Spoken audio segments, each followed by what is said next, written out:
Hello. Hello, everyone. Hello, hello. Hello, hello. Hello, Dr. Ian. How are you? I'm good. How are you? I was on another link waiting. I don't know what happened. I guess maybe the link changed. Okay, well, you're here now, and that's Yeah, all we care about. there we So, go. welcome. We're going to ask you right for this very second to mute yourself and stop and just turn off your camera, and then we're going to bring you on in a little bit. Okay. Okay, thank you. All right. Technology. Hello, everyone. Welcome back to another episode of Writers to Watch. We are so glad to have you all here. I'm Virginia Stanley, And I'm Grace Catanolo. and Lainey Mays sends her regards from Mississippi, and she can't be with us today, but she wishes everyone well, and so do we. And we're glad you're here. We have four wonderful authors tonight that we're going to hear from. We're going to hear from Peng Shepherd, Dr. Ian Smith, you just saw, Kirsten Miller, and Willy Vlautin. So we will start right away and probably end right about 8 o'clock. And of course, you know by now, probably the format is we ask each author to come on individually. They talk about their book for about 5 minutes or so, and then they go away, which means they just turn their camera off. And then when we're done talking to all the authors, they all come back on. Ask your questions. We will get to as many of them as we can. And it's just a really cool and informative, fun night. So without further ado, Grace, do you have anything else you want to say? You're muted, so you didn't say anything. Well, only 4 years into using Zoom, and sometimes it happens. I think we should just jump right into it. All right. Well, All then, right. without further ado, I will say goodbye, and we will ask Peng Shepherd to take off her camera, turn on her microphone. Hello, am I on? You are on. Thank you for Technology. being here. Yeah, well, thank you for having me. Of course. It's yeah, it's so exciting. And thank you everyone else for being here tonight, for listening to us. Oh, yeah, I'm so glad you can be here. And I'm gonna Yeah. read a little bit about you before we talk about all this and more. Peng was born and raised in Phoenix, Arizona, and has lived in Beijing, London, New York, and Mexico City.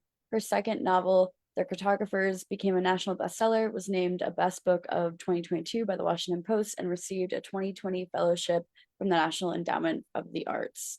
Her debut novel, Book of M, won a Newcomb Institute for Literary Arts Award for debut speculative fiction, and was chosen as a Best Book of the Year by Amazon, Elle, Refinery 29, and The Verge, as well as a Best Book of the Summer by the Today Show and NPR's On Point. I am just really, really excited to talk about this book. It is so inventive, and it's a story of choice, and it was so fun to read and participate in. And I will let Peng tell you a little bit more about that. Yeah, so I thank you, Grace. That was an awesome intro. So as Grace said, I'm Peng Shepherd. I'm the author of All This and More.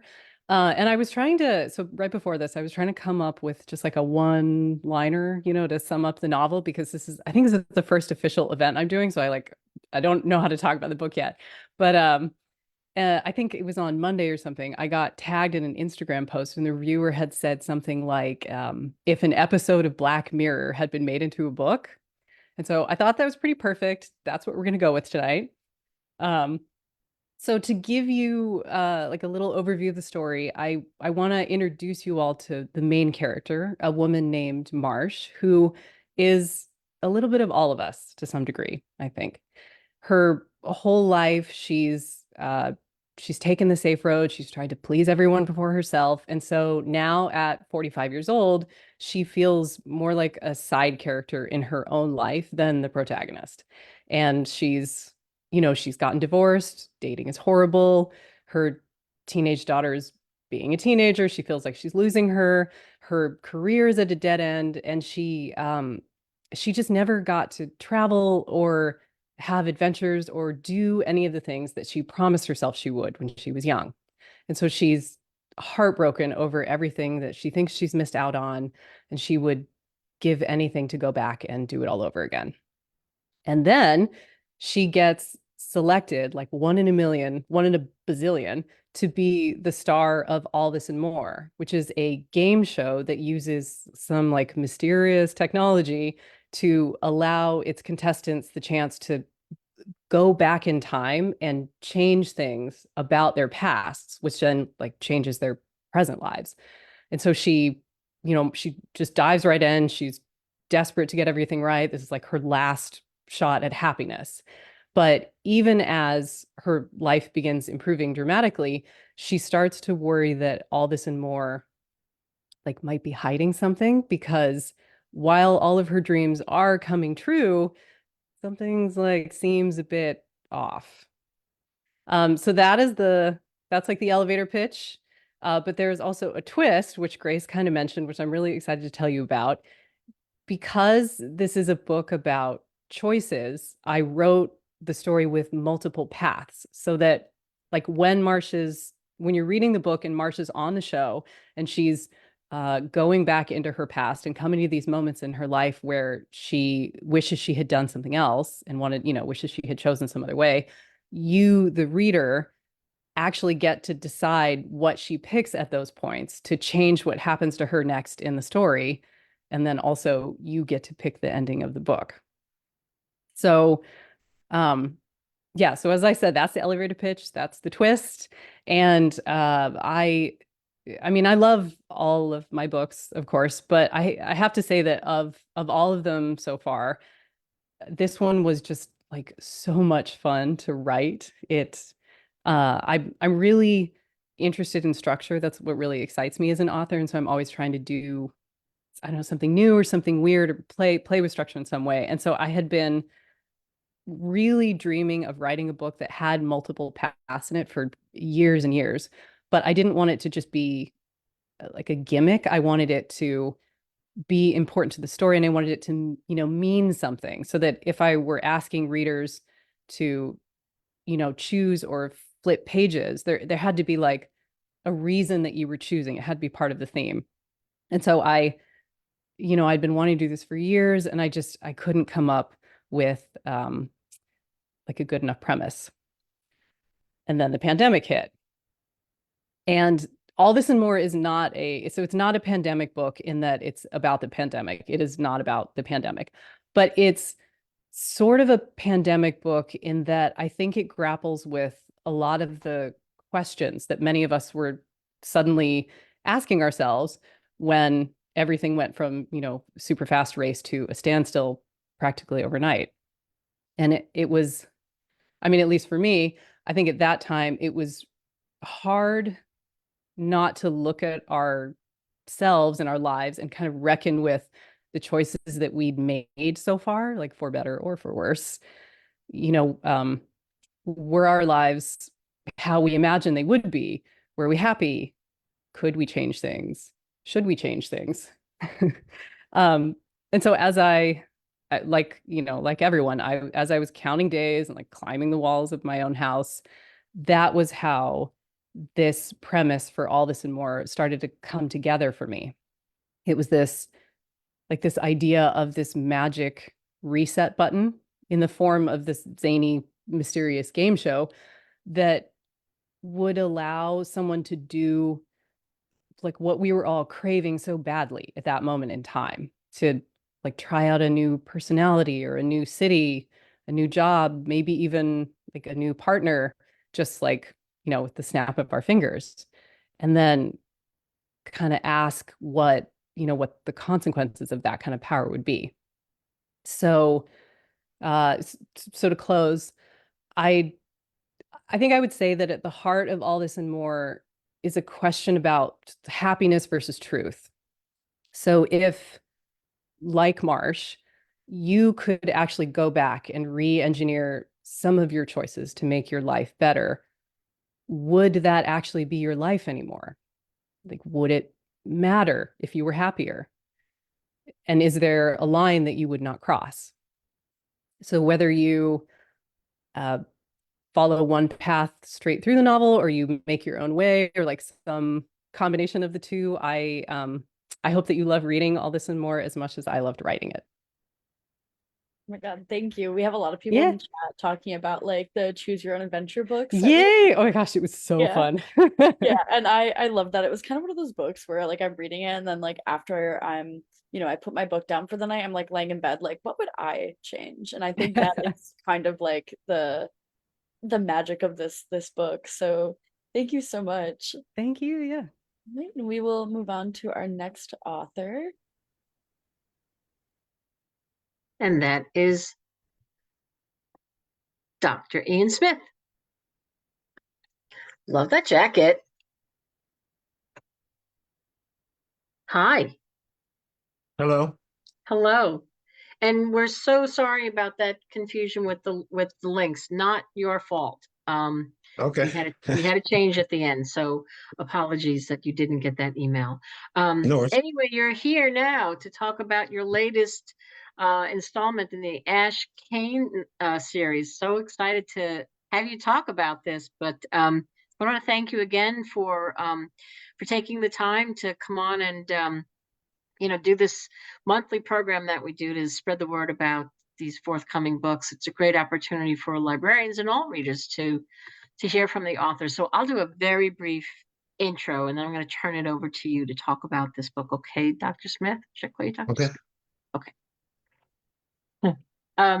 So you are the #1 New York Times bestselling author of Shred, The Revolutionary Diet, as well as Super Shred, The Big Results Diet, Blast the Sugar Out, The Clean 20, and 12 other books with millions of copies in print. And your novels include the award-winning Blackbird Papers, The Ancient Nine, and the Ash Kane series. So this, so this is the fourth in the series. So you've got this is all about Ash Kane, who's this ex-cop turned private investigator who seeks justice in the dangerous streets of Chicago, of which you know so much about. So we're going to hear about Chicago. You take us everywhere. The first book, with The Unspoken, came out in 2020 to rave reviews, and it was an Amazon Best Book of the Month in the mystery category. And then book 2 was Wolf Point. Kirk has said, your love of Chicago is palpable and has rich depictions of its diversity, vitality, and unique pockets. Number 3, The Overnights, which was published by Amistad and imprint of HarperCollins. And Harlan Coben said that Chicago PI Ash Kane is the perfect hero for our times. And now you're at book 4, Eagle Rock, which is the latest in the series, that takes readers into, well, you know what? I'm going to stop because people came to hear about from you, not me. So why don't you please tell folks what you want them to know about Eagle Rock, the 4th installment in the Ash Kane series. Thank you, Virginia, for the introduction, and thank you for all those who are on the call, who are listening and are watching. I'm very interested in the last book, for Peng's book, which is awesome. It sounded really, really great. I actually had a similar idea, a little different, but a similar idea. So I'm like, oh man. But anyway, I like the way that she presented that idea. It's awesome. I'm known for all of my nonfiction books, and my diet books are all bestsellers, but I've always been a lover of fiction and always wanted to write crime fiction and novels. It's just been my passion for a very long time. And so I started writing several years ago and publishing my fiction, and I'm very excited that I'm able to still do both nonfiction and fiction. The Ash Kane series, which Harper has, is something that I created because I always wanted to create a character that I had never seen before on TV or in movies or in books. I wanted an African-American lead, who was a former Chicago police officer, detective, who leaves the force because he won't participate in a cover-up, and he becomes a private investigator in and around Chicago. I've given him a lot of attributes that I may have some of them, but I find them to be fun. He's a golf fanatic. He likes classic cars. He is fit, and he's very comfortable in his skin. He's the kind of guy that can sit and have dinner very comfortably in the wealthy Chicago North Side, and he can sit down with gang members on the South Side of Chicago and fit in and not feel at all ill at ease. So this character is someone who is tough. He is fearless. but he's also very sensitive, particularly when it comes to romance. And he's had his troubles in the romance department. So he has this kind of internal battle that while he is phenomenal on paper, he's very smart. He quotes Shakespeare 1 minute and he can quote hip hop like Biggie Smalls the next minute. So he does all these things, but he's also a guy who's very serious about justice and what's right. He has a very strong moral compass, and he will not be deterred by finding what has happened. That is what really drives him. Money is not his motivator. After leaving the Chicago Police Department, he got a separation agreement, so he's financially fine. He grew up the son of a doctor and a lawyer. So it's not about money. It really is about him taking on cases that mean something to him. And so every book in the series is a different case that he takes on. It all takes place in the wonderful city of Chicago. Chicago is actually a character in the book, and I wanted it to be that way for those who have not been here or who do come here. I want you to really feel the city, hear it, smell it, touch it. And so all the restaurants are here. All the streets go in the right direction. All the geography is right. So it really is a map of Chicago. Eagle Rock, this particular installment, the fourth installment, is about a 77-year-old billionaire, one of Chicago's and the country's richest men, who was found one night tied up in his bed with women's undergarments on in his secret apartment on the north side. And he's dead. And the commander at the time, who is called to the scene, wakes up Ash Kane in his bed after midnight and says, "You got to get down here and take this case." And so Ash gets out of bed, goes down, and finds Elliot Cantor, who has been hogtied in women's lingerie and is dead in this very fabulous apartment on the north side that very few people knew he kept, because he has a mansion a little further up in the northern suburbs. And that's when the tale begins. And, Ash is always very reluctant to take on cases, typically because he is trying to get his golf handicap down. And so he really is always saying no, no, no, unless something really appeals to him. And the son appeals to Ash to please take this case, that something is all right here. And Ash decides to finally take the case. And he discovers that this billionaire philanthropist, one of Chicago's leading men, was actually had a lot of extracurricular activities, let's put it that way. And he was doing things off the books that others did not expect him to be doing. And it's in this investigation of Elliot Cantor's death that he comes across some other unfortunate incidents that occurred. And it's his job now to tie it together to figure out who killed Elliot Cantor and others and why they wanted them killed. And so it's a fun book. I like to write in a very fast pace. I want people to turn pages a lot.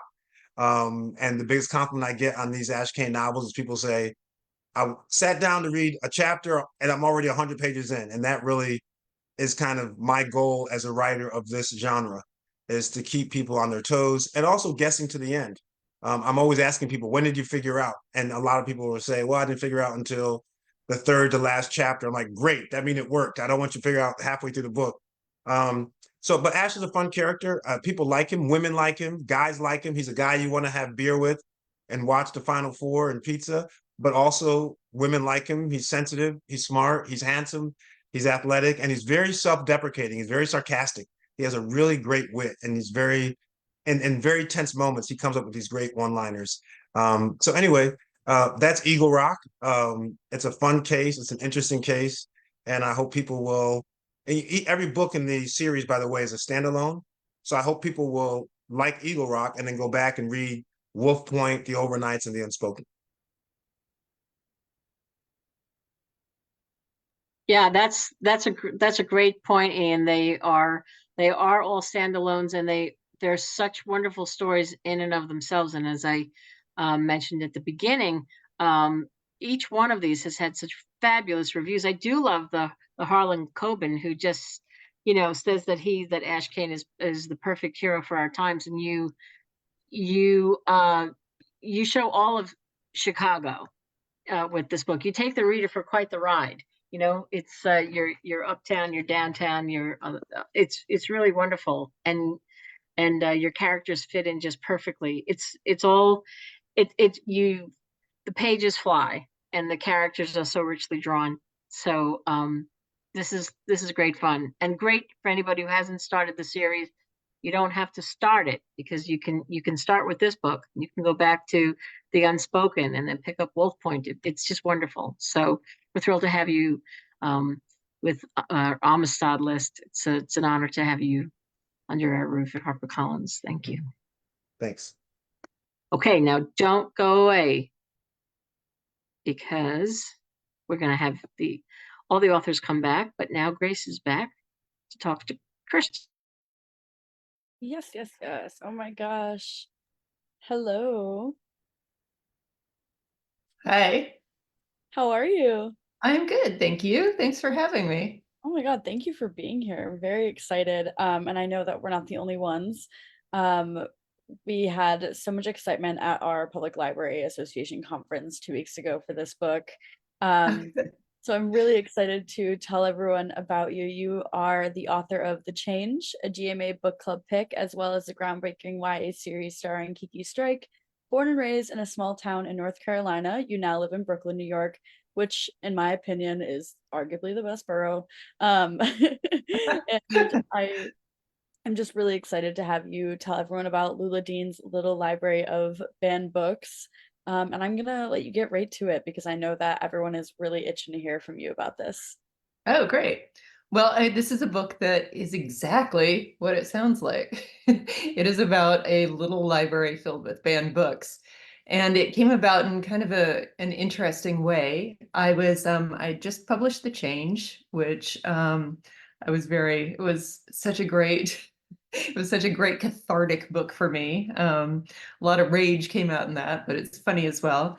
And I was working on another kind of witchy novel. Everything I do is sort of focuses on social issues, but often includes witches. So I was working on another book, and my editor called me, and she said, "I'm down in Texas, where there's been a lot of book banning going on, and I'm in Austin, and I'm driving around, and there are lawn signs up in people's lawns saying, 'Come and get it.' Meaning they have all the banned books and you can come in and get them if you care to read them."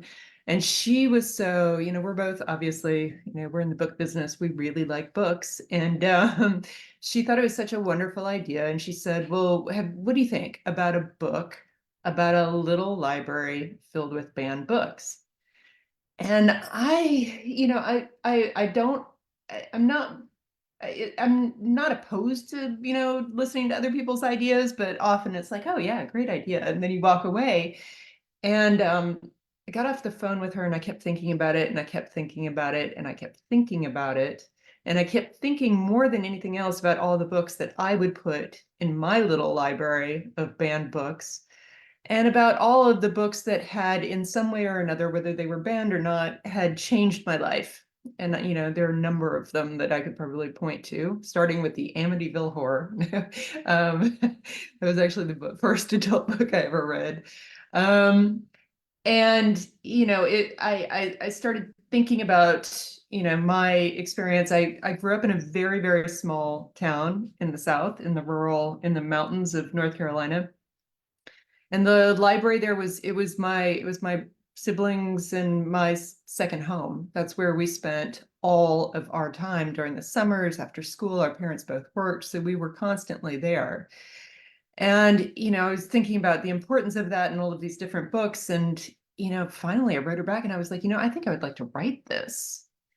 And it was amazing how fast this book came out of me. And it was really, it's about a woman named Lula Dean who has decided that her ticket to fame, not necessarily fortune, but fame, is to start pulling all the bad books out of all the libraries in her hometown.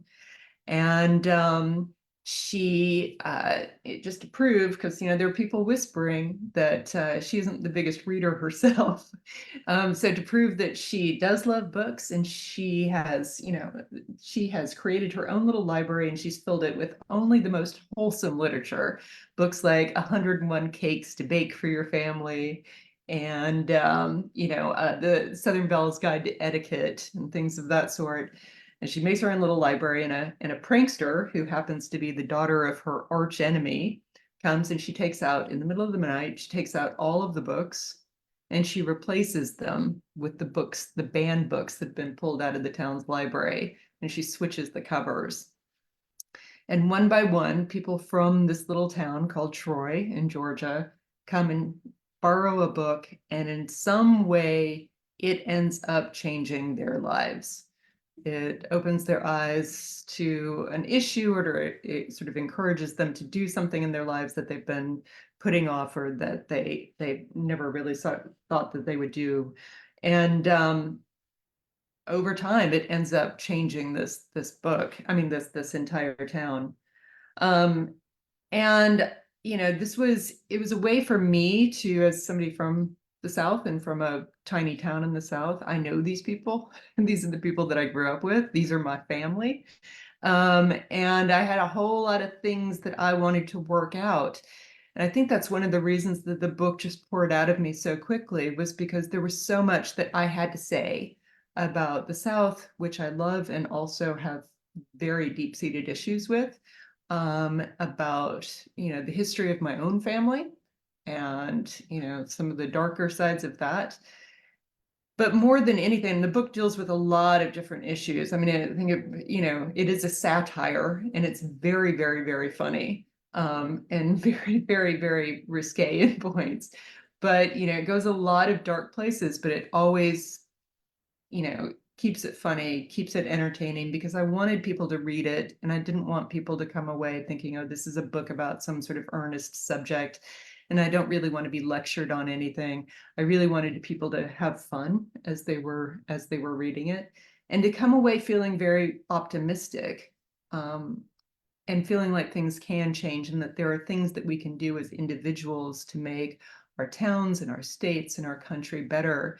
Because I really feel like that's something that's desperately missing right now, is a sense of hope and a sense of optimism, and just an understanding of the other people that live alongside us, in this country.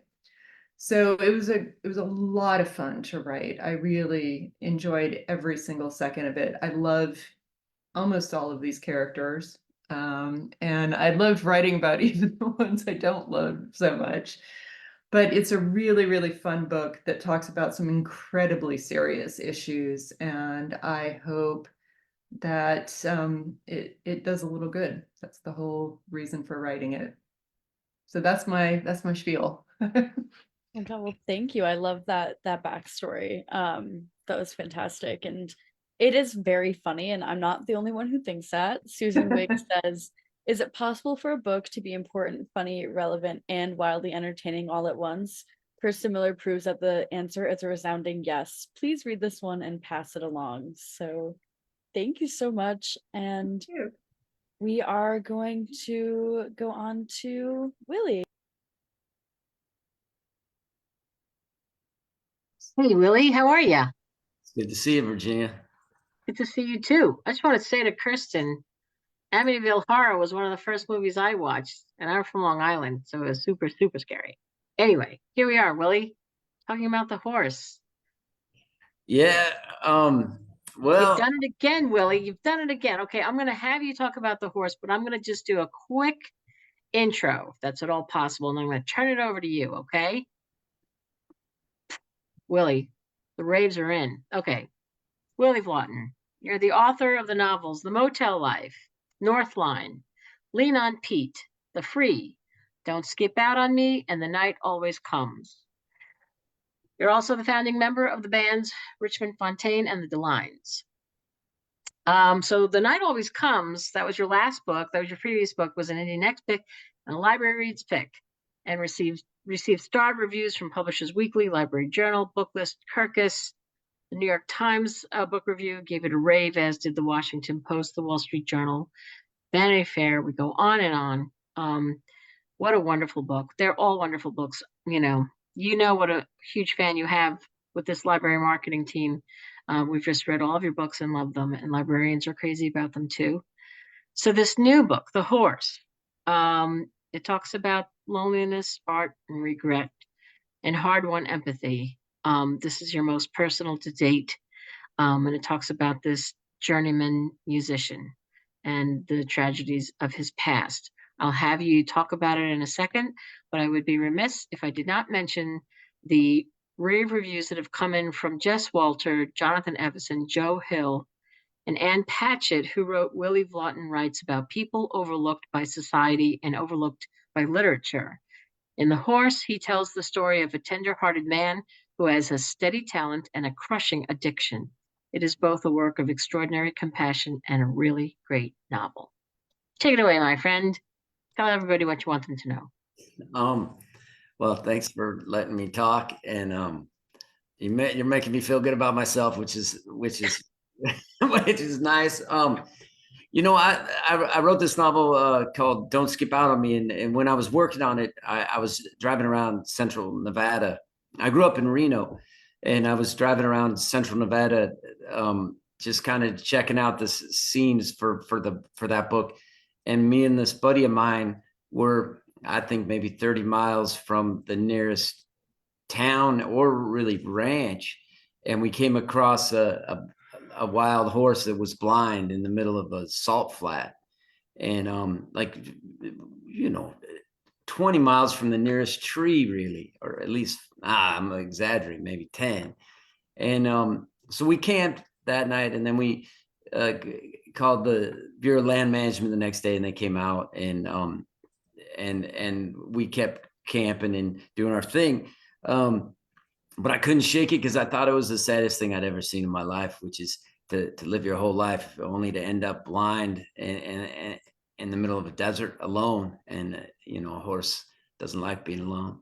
And then, we camped a few more days and we couldn't shake it. And then we were up near this mining claim where there was an old assayer's office, and we were even farther out in the middle of nowhere. And I told my buddy, I was like, man, I think I've had enough. I think I'm going to just live here in this assayer's office and then call it a day. I was been touring a lot at that time, and I just wasn't, I didn't feel like going back. And he just laughed it off because because I'm always talking bullshit like that. And, but anyway, when I started coming home, I said, well, man, I'm going to write a book about an old musician that's like me, but in a slightly more romantic time, and a slightly better musician that talks about those two things I saw. So it's about an old musician who ends up trying to hide away, and he wakes up one morning, there's a blind horse outside his shack, and he's got to figure out what to do.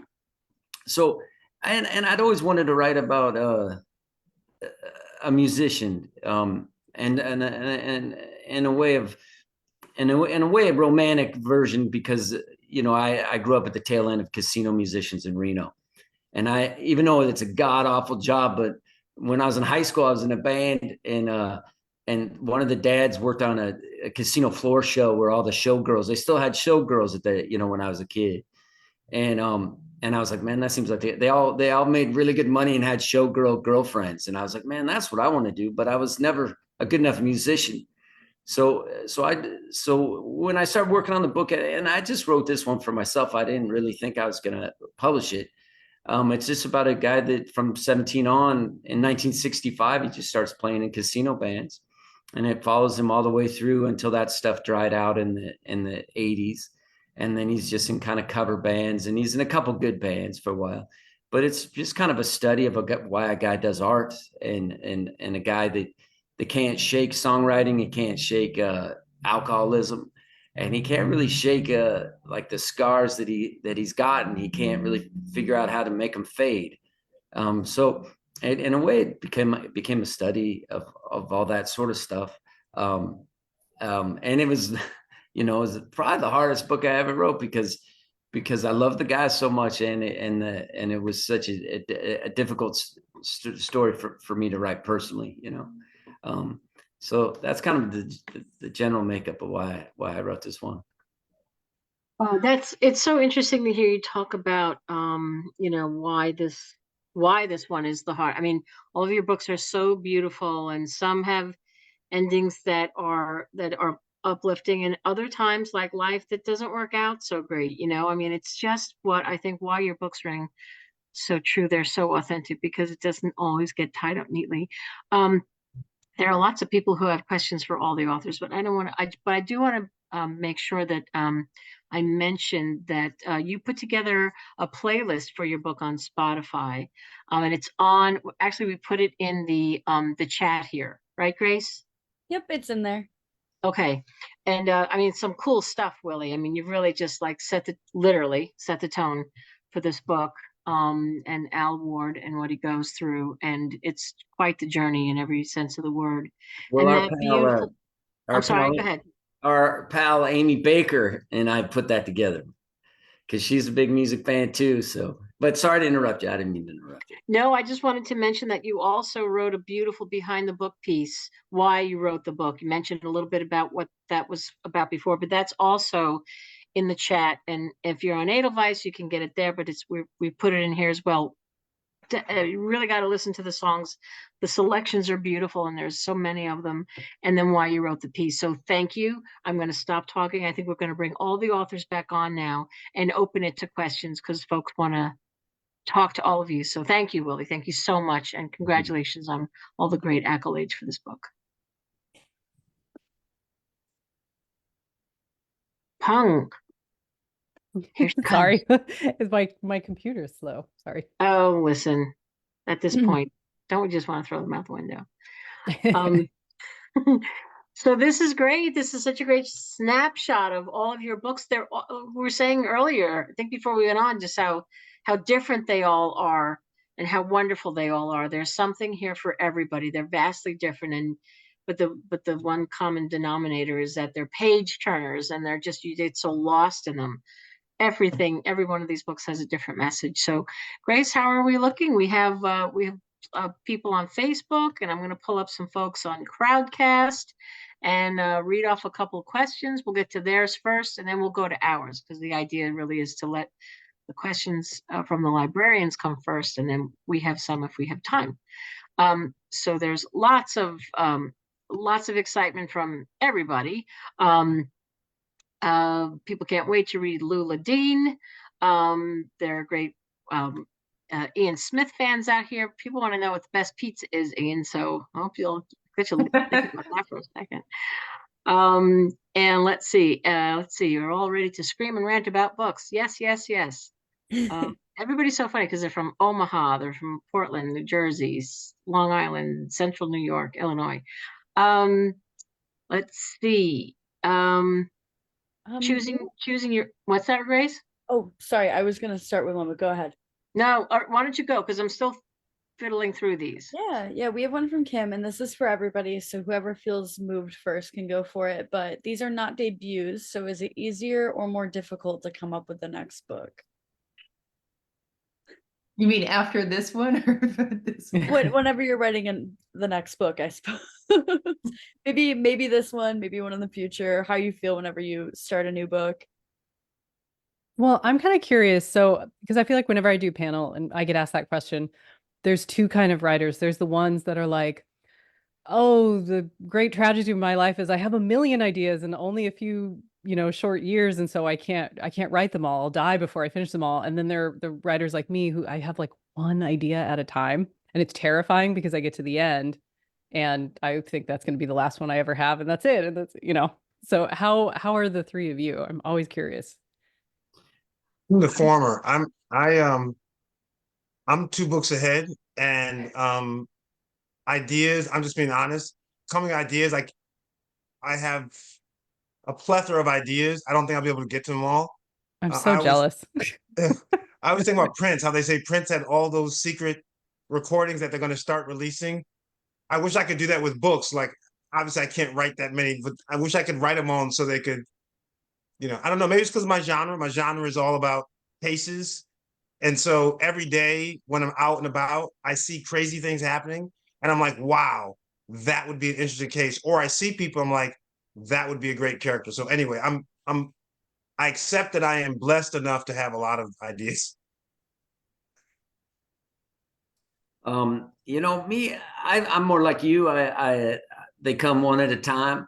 My problem is they always are going okay, and then it's like I take the wrong turn in Albuquerque, and then I go for a year down some path that I know is not going to work out, and then I have to dig my way back out of that. So I get the ideas are always okay. It's just I always take a wrong turn somewhere, and then it adds another year to the whole thing. I have a million ideas, and all of them are crap except one. And I have to find the one. And sometimes that means going through the whole lot before I'm finally like, oh, right, that's the one. So yeah. Yeah, at least like you It's write a lot a of song. fun. You write a song, you can write a bad song and it takes a few hours to a week out of your life. But if you go down a bad idea in a novel, it's like a year. Oh, yeah. You wake up and it's 18 months later. Yeah, I've done that recently. So. Me too. Oh, I love how everyone has varying answers on that one. We have a question That's a good one. for Ian. This being the fourth book in the series, has Ash's story arc changed in ways you didn't expect? Has he done things that surprised you?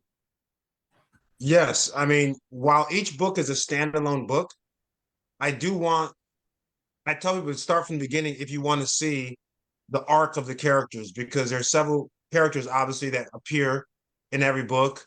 Ash Kane, his right-hand man mechanic, Ash's love interest. And so Ash's love life changes. Ash's relationship with his dad, which is very aloof.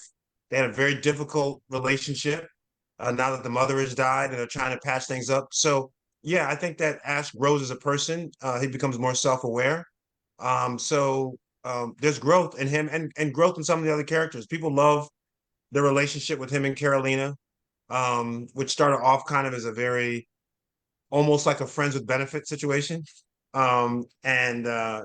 And people want her to make him an honest guy. So I think he grows. I think his arc grows nicely with each book.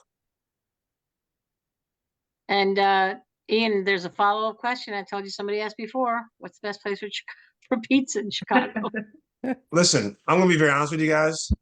The best pizza in America is in New York City, and it's an old-fashioned New York slice. And pizza is made to be folded and eaten. That's how if the pizza can't be folded, it's not good pizza. And so while I live in Chicago, I always find New York sliced pizza in Chicago. That's the truth. That's the correct answer, by the way. Yes. Spoken by a doctor, so he knows. Yeah, exactly. I love that answer. So Jennifer Winbury, who asked earlier questions, getting back to little free libraries, she said that something similar happened about in Pennsylvania, that parents filled little libraries with the books that the schools had just banned. So I didn't know about that. Good for them. I also think that, one of and it's not something that I focus on in the book, but finding books by chance is such a powerful experience and was something that really, I don't know, and it brought a lot of light and wonder and magic to my childhood. And I feel like it's something that we're losing a little bit over time as algorithms constantly, predict what you're going to like next. And, there are all these, there's less likelihood of serendipity anymore. And so this idea that you might go to a little library and pick something out and find something completely different between the covers than the jacket would suggest. I actually think it's a really wonderful idea for real life. it really is. I mean, I wonder if there's a way that we can just sort of amplify that, maybe take this and put it out there. I mean, what a cool thing that would be. This has gone full tilt. It's always been there, but I just feel like it's gone off the charts. And you leave it to people who want to not be told what they can and can't read, to make that work for them, however they do. The book is brilliant, and people are either mirroring that or thinking about that, and there's just like a lot of activity out there, a lot of just take it into your own hands and just do what you got to do. Well, I think there's a character in the book who points out that there were people in this country who had to fight very hard for the right to read what they wanted to, and it's not a right that we should take for granted. It's one that we need to fight for and make sure that it doesn't slip away like so many of our rights seem to be doing these days. Yeah, agreed. We just Grace, had you have a question? Yeah, I do, but I just wanted to read out a comment somebody made about the horse, and this is actually the first thing I thought of when we were told the title. America's a Horse with No Name was the first thing I thought of, and a librarian just mentioned that, so I'm glad I wasn't alone. And we have a question for Peng. Do you have a preference for how readers read your book? Would you rather the Ooh. choose your adventure or read it straight through? Also, so brave of you to do it like this, reading it right now. Well, thank you. That is a good question. So the way the book is structured, because when I first pitched this idea to my editor, she was like, okay, like, why, how is this going to work? And so what we ended up doing, because she had a good point, which was that there are going to be some people that are not going to want to flip back and forth all the time. Like we are all very busy, very tired adults. We don't have a lot of time. Maybe we shouldn't make it harder to read this book than it has to be.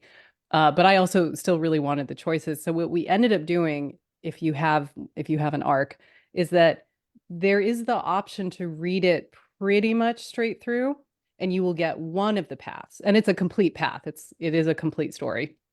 And then, but at every point at which you could keep progressing straight forward, you can also flip if you want. So that you can, it can be more traditional, or you can forge your own way. And so it was, when I was putting it together, because I really wanted to be able to say that I don't have a favorite path, I put all of my favorite chapters either in the main path or in the alternates. And so there's like, I don't know, there's no way to get all of my favorites, I guess, unless you read it more than once. So, yeah. So I mean, it was so fun to write all of it, and that would be really hard for me to actually pick a favorite path or a preferred way. Yeah, somebody else also asked if you had a favorite path. So yeah, I mean, it really is up to everyone, and I do hope that, I think it'll be really fun if, you have two friends and one person reads it one way and the other person reads it the other way, because you'll get those friends will get different stories, but it'll still be, the same. yeah.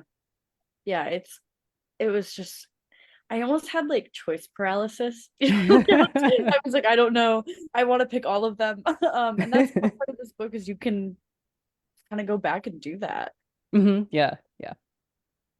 And let's see. There's a question for Willy. Well, actually, it was Lily and Dabney who said that it feels like in this book, you're sharing your vulnerabilities with us. That's what she's reading into that. I don't know, it's just maybe, yeah. I mean, there's some more, I guess it's the first time I've ever written about music for a guy that's been in bands most of his life. I think I never really had an interest in writing about music until this story. So in that regard, it really is. And but in that being said, I would never hurt a beat up musician too bad. So it isn't as dark as some of my stuff, but yeah, I guess it is kind of personal. Makes me uncomfortable to say that, but yeah, sure.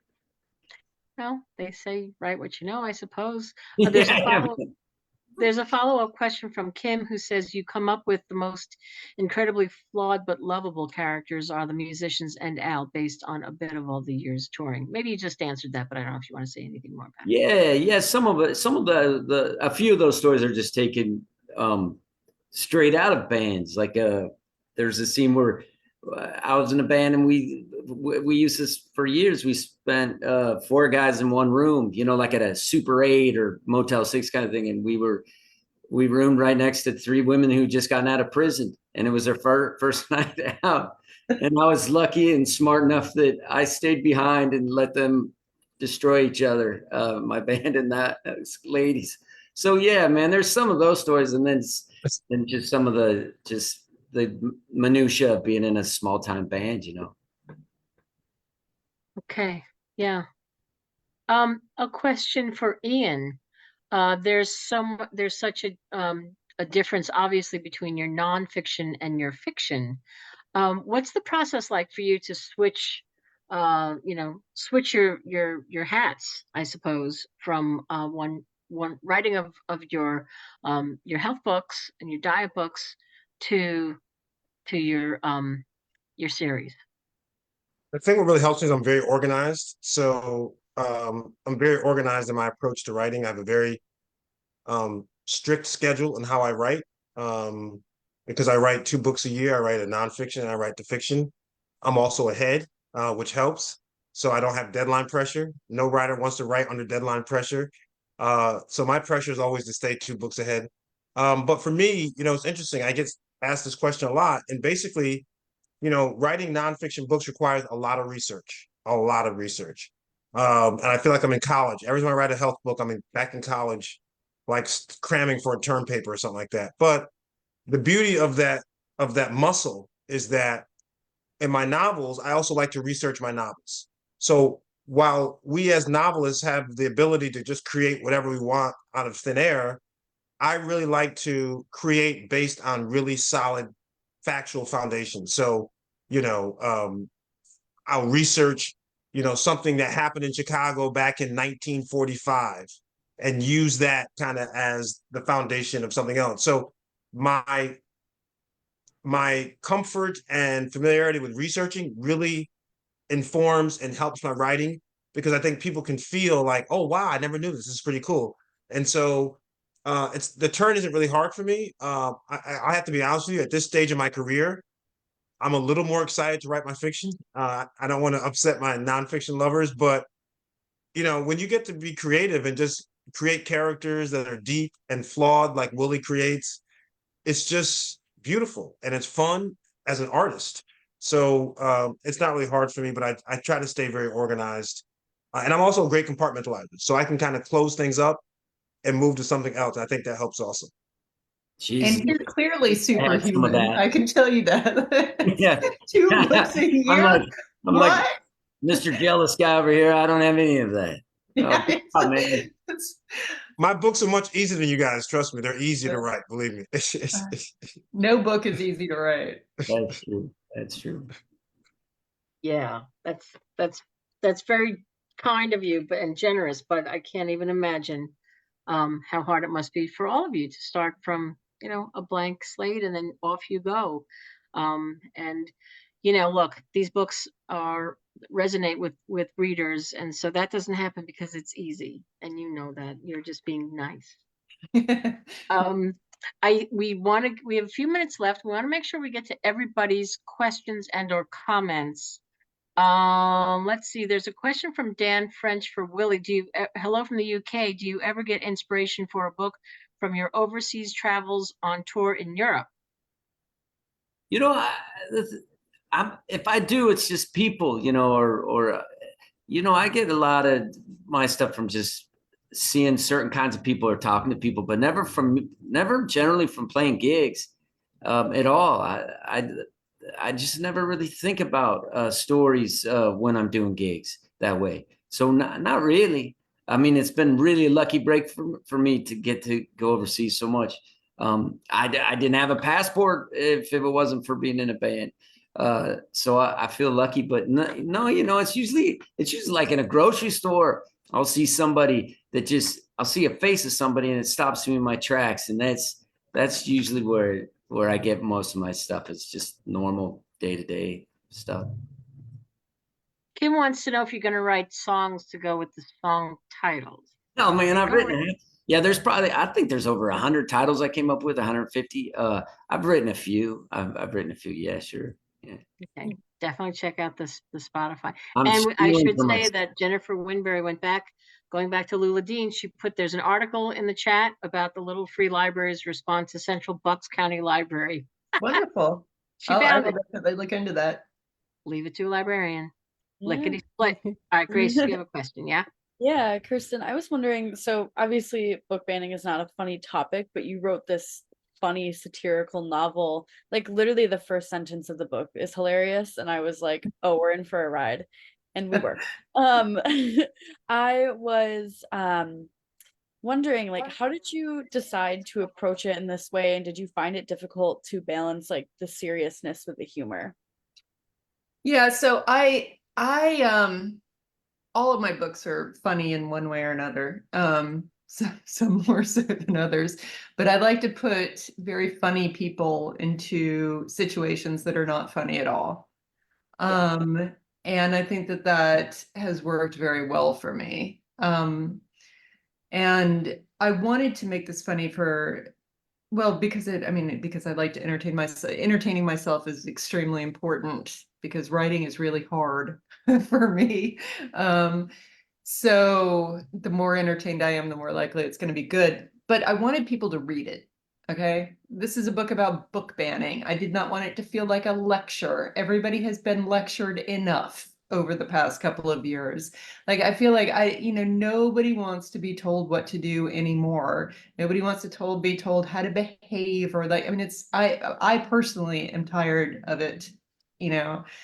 Just tell me what to do and I will do it at this point. So I didn't want people to feel like I was browbeating them or lecturing them. I wanted them to have a really, really good time and still come away with some thoughts, about the importance of books, about the importance of, of being able to find your own path in life, of a lot of stuff having to deal with the South. Like there's at the center of the book is a Confederate monument, which is my childhood best friend died in the midst of trying to get the Confederate monument in our hometown taken down. So I swore that I would help her in her, after she was gone. And so this is my attempt to help, to sort of inspire people to get rid of it. And so it was. Excuse me. She died because of it? No, she didn't die because she was in a car accident, but this was her life's work, and she just was never able to see it through to fruition. And it's still there. It's in front of the library in my hometown. So, it was there were a lot of very, very, very important issues to me personally that are dealt with in this book. But I wanted people to read it, and I wanted people to come away inspired and hopeful and optimistic and not feeling like they just got lectured by, somebody who thinks that they're more righteous than they are. Isn't that the power of books, to give us a way to digest things and learn things that's not a lecture? Yeah. Absolutely. Yeah, thank you. Peng, somebody said, love the cartographers. Are you planning on writing a sequel?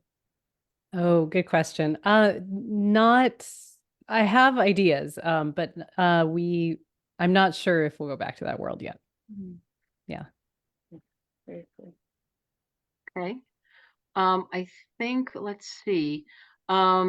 There's a question from Pam Gardow, and this is a question for everybody. I'm a huge audiobook fan. Can you all talk about the impact and role of audiobooks?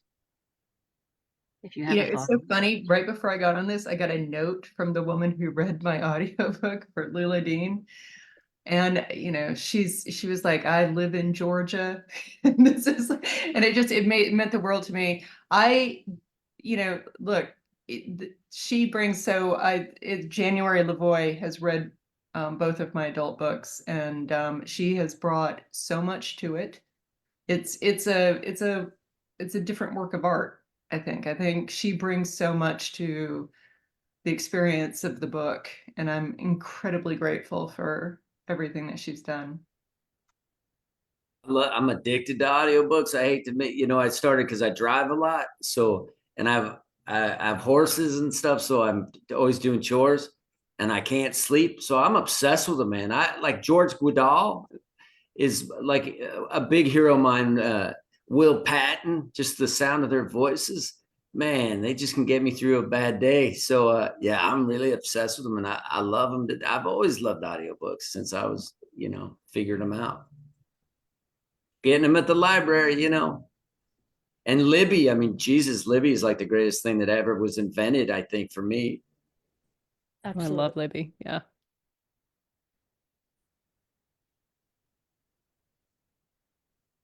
Anybody else? Dr. Ian, I'm just saying that because it's on your phone. A librarian would like to know, even though this book isn't out yet, what's next up your sleeve? So my next book is called The Alderman.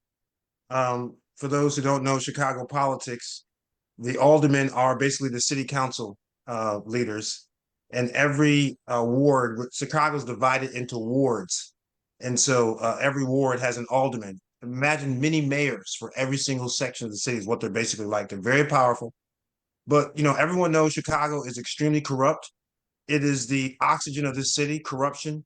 The deals are all done behind the scenes. Everything is inside baseball. I mean, that's just Chicago's just built on that. I'm not trying to defile the city. I love the city, but Chicago's a corrupt city. The way things are done in Chicago is by knowing somebody and shaking hands and bartering. And so the next book is called The Alderman, and it's about a very corrupt alderman who's behind a very bad thing. And in fact, if you Google all the convictions of these aldermen in Chicago, it's unbelievable. Like, 30% of aldermen get convicted of some racketeering, bribery, or some nonsense. It's unbelievable. But the city goes on.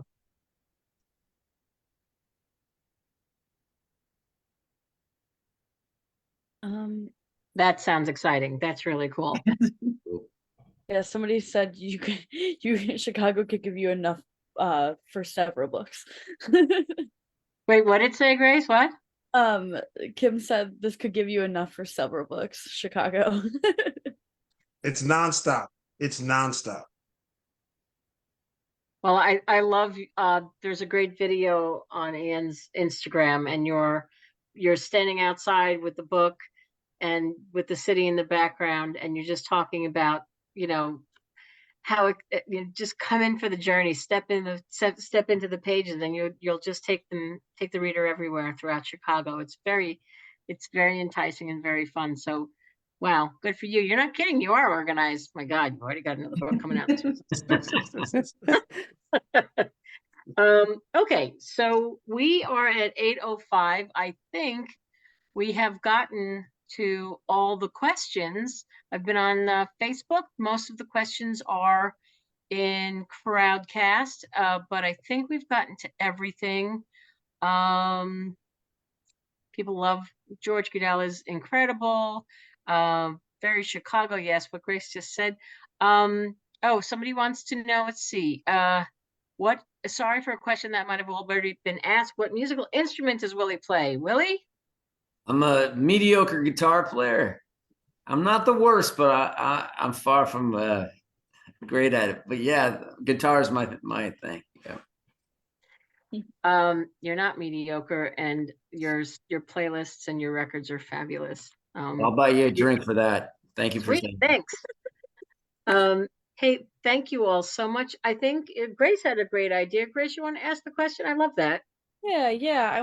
I always like to end on a question. Like, you can either take this as, what are you currently reading? You could answer your favorite banned book, a book that shaped you. I just love to hear something like that from everyone to wrap up with. I gave you options. Just like Peng's book does. I mean, the book that I've read a few times is Small Things Like These, the Claire Keegan book. It's almost like a novella, and it's just gorgeous. And I've listened to it on the audiobook, and I've read it twice. I've always been a big fan of hers, but that's my favorite one. It's one of the best books I've read in a while. Great. It's one of the books that's listed. So there's a list of books at the end of Lula Dean's Little Library Banned Books that I recommend, and one of them is How the Word is Passed by Clint Smith, which I think is an incredibly beautifully written book in the sense that it takes very complicated subjects and makes them very, very simple and just, it talks about very, very difficult issues and yet makes it feel very welcoming and easy to understand, you know, even for somebody who isn't necessarily a big history lover. So I recommend it. So I think that my next book is set kind of in somewhere near Turkey in that region. And so I've started reading I don't know how to pronounce her name, Elif Shafak. And so right now I'm reading The Bastard of Istanbul, and then there's the one that's like 10 minutes 38 seconds, or so, I'm so bad at the title, but it's just beautiful, and I'm just getting sucked in. I think I'm gonna go through the whole library now. The three authors that I think most shaped how I like to approach writing. I read John Grisham's Affirm when it was in paperback before it even became a way bestseller. Dominic Dunn is one of my favorite authors of all time. Just the way he observes people and describes his level of detail just makes me feel like I'm there. And Robert B. Parker. Robert B. Parker was a master of our particular genre. Those three writers together kind of have helped me and shaped how I like to approach writing. And before we go, I want to say to the other authors, I can't wait to read each of your books because I love discovering new authors and they all sound great. And so I will be voraciously reading your books. I appreciate that. Man, I love Parker novels too. Do you ever read? Have you ever read the Richard Stark, Donald E. Westlake, the that Parker? Yes. Those are amazing, man. Those are great, right? Yeah.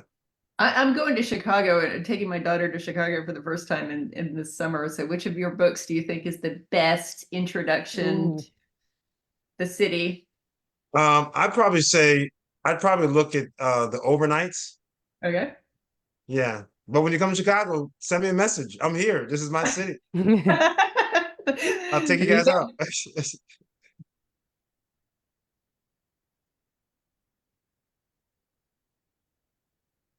I said, yeah, that'd be great, but just not for pizza.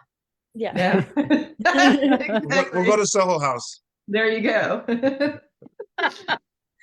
Hey, this has been great. Thank you all so much for taking the time to come on and talk to us about your books. And, we've had great engagement here tonight. It's so fun.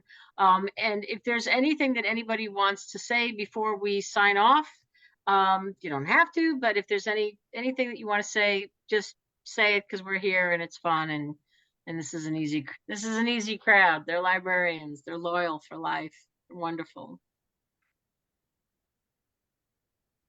I'm very active on Instagram. So my Instagram is at Dr. spelled Dr. out Ian Smith, and send me messages. I respond to all my messages. I don't have a team that does it. I do it myself. So feel free to send me a message or any questions or anything. That's great.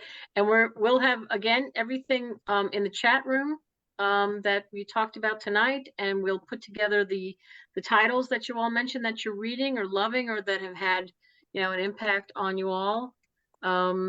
And we just so appreciate all of you tonight and librarians for checking us out and spending your time with us. We greatly appreciate all of you. We know that you're all busy, but boy, what a great time this has been for everybody, for us. So I just want to remind people one more time about the authors, their titles, and their pub dates. So we have Peng Shepherd's All This and More, which is coming out in July. We have Ian Smith, Eagle Rock, coming out in August. Kirsten Miller, Lula Dean's Little Library of Banned Books, going on sale in June. And Willy Vlautin's The Horse goes on sale in July. So if you are working in a library and you vote for Library Reads, which is the selection of titles that is coming out, that comes out every month, 10 titles, please, we have you can download the e-galleys and read these books. They're wonderful. As we said before, they're hugely different and hugely wonderful. Great connective tissue because they're fabulous page turners, and they're important. So thank you all so much. And we appreciate Willy, Ian, Kirsten, and Peng for joining us. Grace, thank you. Another great job. Well done. And we'll see you next time on Writers to Watch. So until then, take good care, everyone. Thank you. Virginia. Thank you. See you.